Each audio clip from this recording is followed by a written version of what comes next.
temperature due to some gases that are called as the greenhouse gases like CO2, nitrous oxide, CFC, it means chlorofluorocarbons, etc. These all are gathered to increase the global warming, it means earth temperature.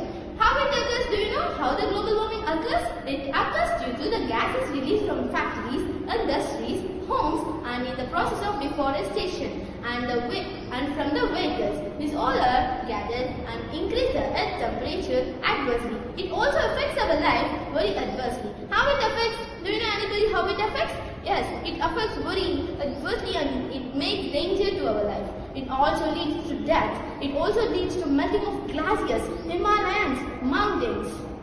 And it converts the fertile lands into deserts. And many animals and human beings, organisms are suffer due to the global warming. It decreases the water level and also reduces the rainfall. So for Hannah now tell you about the ways to reduce global warming. Hello everyone, I am Farhana from Surya Vidyanikethan. Now I will tell ways to reduce global warming. Go by walk or use cycle for transport. Reuse, reduce, recycle are the best option to prevent global warming. Creating more sustainable means of transport, driving fuel efficient vehicles. Reduce use of electricity power in your home with renewable energy. And now Asma will tell about the greenhouse technology. Global warming is the long-term use to reduce the prevent and global warming is the long term that is captured by the sun and the heat. A greenhouse is a special structure that is designed to regulate the temperature and the humidity. There are different types of greenhouses, but they are covered with large areas of transparent materials that capture sunlight and heat. Thank you. And now we are going to tell about the advantages of greenhouse. It improves the crop yields and its productivity. Year-round crop production. And it also gives protection from extreme weather conditions. It means from very cold conditions. Greater control over the growing environment. It also reduces the use of pesticides and fertilizer because it is in the warmth of the inside the greenhouse. So thank you to everyone to give this opportunity. Good morning to all. I am P. Harika from 9th class Srinadu section Surya Vidyanikethan in Giddalur. Myself Nadia from 9th class Surya Vidyanikethan Giddalur. I would like to explain about circulatory system. The heart is muscular organ. The size of heart is similar to our fist. Red color indicates oxygenated blood. Blue color indicates deoxygenated blood. Oxygenated blood have oxygen. Deoxygenated blood do not have oxygen. There are 4 chambers in our heart to prevent the oxygenated and deoxygenated blood. The main function of the heart is the circulation of blood. The deoxygenated blood from the vena cava passes into right ventricle, right atrium and passes out by pulmonary artery into lungs. The lungs will purify the blood and passes out by pulmonary veins into left ventricle, left atrium and out by aorta into all parts of the body. Greetings everyone, I am Mr. Gosbasha from 9th class Tulsida section studying in Surya Vidyanikethan school. On the occasion of National Science Day, I am here with Pascal's law. Pascal's law is a very important law invented by Blaise Pascal. He is a great mathematician, philosopher and physicist. The main principle that applies to this law is P equal to F by A, where P means pressure, F means force and A means area. Pressure equal to force by area.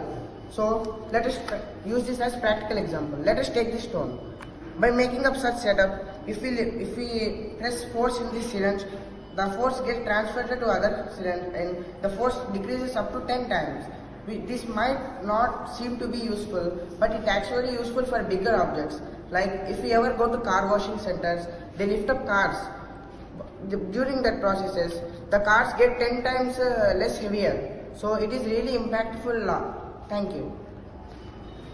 Hi guys, let me introduce myself. I am Clara from 8th Rabindranath Tagore section. Now I am going to explain how the human ear works.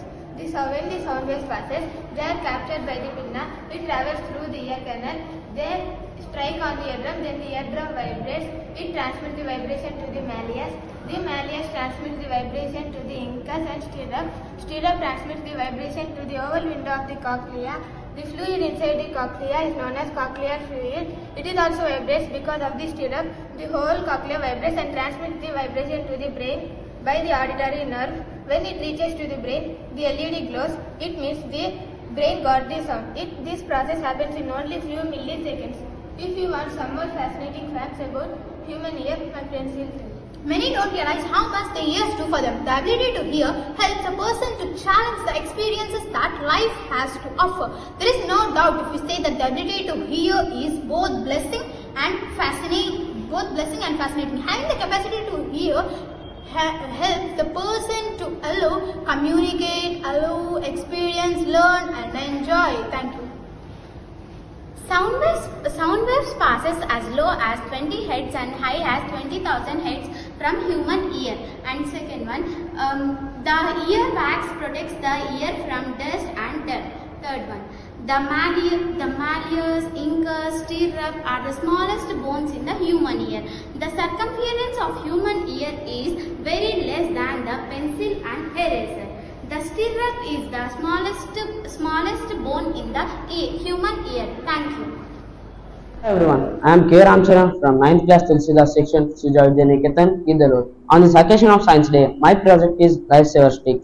It is very useful to the farmers while traveling on the fields. So, I produced some materials like DC motor, switch, HW batteries and connected with some wires. This will protect the farmers from snake bites. How it is used means, the DC motor which I used will produce some vibrations which are absorbed by the earth's surface, and the snakes will observe that vibrations and go to the opposite direction where the vibrations are coming. The actual matter here is, the snakes didn't have ears. They absorb the vibrations by their lungs. So by observing these weird vibrations, they escape from that place. So by using this project, we can also save the farmers' lives and their families. I also produced some LED lights to make the way visible at the night time also. This is very useful to the farmers. Jai Kisan, Jai Hind. Myself is Masti, studying at Surya Vidyanikethan. My project is respiratory system. The main organs in respiratory system are lungs. This is outer side of the lung. This is inner side of the lung. This big pipe is called windpipe or trachea. These small pipes are called bronchioles. When we inhale the air, the veins are come forward. When we exhale the air, the veins are go downward. The lungs main function is breathing. Lungs transfer oxygenated blood to heart and take deoxygenated blood from heart. Thank you. Morning everyone, I am Iman Lakshmi from Surya Vidyanikethan. Today I am going to introduce you to my project, Integrated Farming. Integrated farming is a combination of livestock with crops. The main aim of the integrated farming is to provide sustainability and to develop the rural areas by utilizing the resources in a careful way. So the procedure of the integrated farming is, we doesn't need to buy any extra inputs, and it reduces the money for small farmers.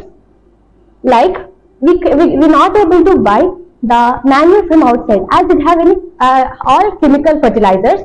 In this integrated farming, the manure for crops can be prepared by the cow dung, and the fodder for animals can be used after the harvesting of the crops. The residues can be used as a fodder for animals. And integrated farming reduces the external inputs for small farmers. So this is very good way of farming for the small farmers, and they can be able to get good profit by this integrated farming throughout the year. So our project is also improves the ecosystem as it doesn't contain any chemical fertilizers of the food. So thank you for giving me this opportunity. A very happy National Science Day for you to all.